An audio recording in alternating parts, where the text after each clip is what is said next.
Today, I want to talk about Lincoln Riley's team and the growth that we're seeing and likely to see, which is how well this season is going. And all that's coming up after the bumper. Don't be cornering me. Hold up. Time. You gotta help me with that corner shit. What's up, kinfolk? It's RJ Young. I am not on step mill. Consider hitting the like and subscribe button because I upload a video every single day. It's always college football related, sports related. We have a good time. Today, I want to talk about Lincoln Riley and the things that he highlighted ahead of the game against Texas Christian on Saturday at 11 a.m. at Amon G. Carter Stadium. And I thought the one thread that was coming through is the team is so very young and finally starting to get better in a way that he expected them to have an opportunity to get better in the preseason in a normal year, because he highlighted these games have basically allowed them to go through what they might have done in a normal fall camp. You'll remember that fall camp was interrupted by COVID and by Black Lives Matter as, more important than playing football, and so many other things have been more important than playing football this year that it's been difficult to focus on playing football.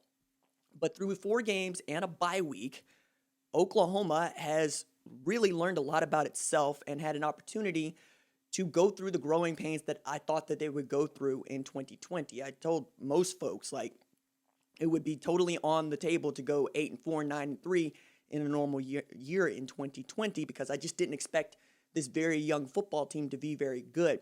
It's also why I was saying the same thing about LSU. They're both very talented football teams. They're just very, very young. And you're going to take some time to do that. I mean, that's how this works. One, Oklahoma is not just young, they're also injured. Now, the good news is Jadon Haselwood is on a trajectory to play this season after reportedly blowing an ACL, responded to it in treatment in the way that you would like him to do, and is basically going to help them achieve what they want to at that wide receiving group. But that wide receiving group, in being so young and losing guys like Jadon Haselwood, and not necessarily having Theo Howard ready to go right away, has developed guys like Drake Stoops into playmakers, converting big 4th downs against Iowa State and big plays against Texas in overtime. Marvin Mims has had an opportunity to assume one of the star positions for Oklahoma at wide receiver. Theo Weiss came on in a very big way against Texas. We're continuing to wait and see what Charleston Rambo is able to do in this year. And then you look at the H-backs, right? And I think I'm going to write about this at OUinsider.com. The H-backs for Oklahoma have been so terribly important, and probably more important this year than in any other year. To highlight this, the take is that Austin Stogner leads the team in receptions with 17. He's becoming Spencer Rattler's favorite target, and that's usually how it works for a first-year quarterback and his wide receivers. You'll remember that Kyler Murray and Lee Morris had a really great connection that goes all the way back to Allen, but Lee Morris was playing that tight end position. You'll also remember that Baker Mayfield and Mark Andrews had a really great relationship and an understanding for how things are supposed to go for them.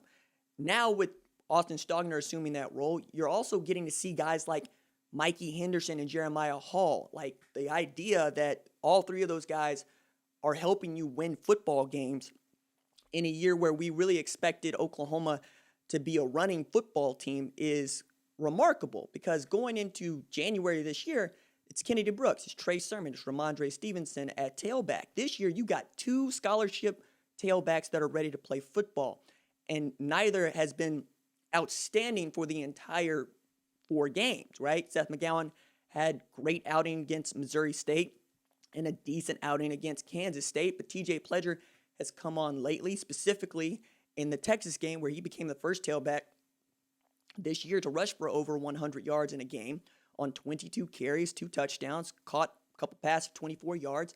Like, he's becoming the kind of player that you would expect him to become if he played a lot of football at Oklahoma.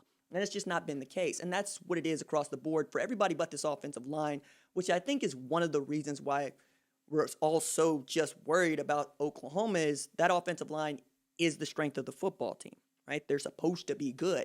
And even they need to take some time to gel, as this team has not run the football the way that we're traditionally used to Oklahoma running the football. So I say all of this to say I think that Oklahoma has an opportunity to still compete for the Big 12 championship this year.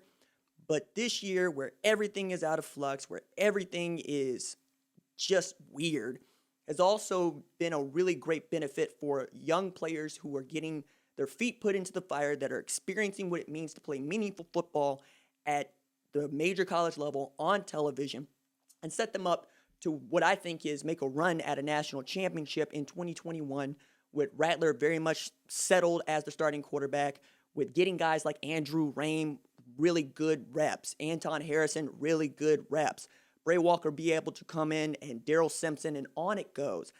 I'm excited about what this team is going to be, and you're just going to have to continue to keep pushing and try to make the best of what I think is just going to be a down year by Oklahoma standards. All right, that's it for me.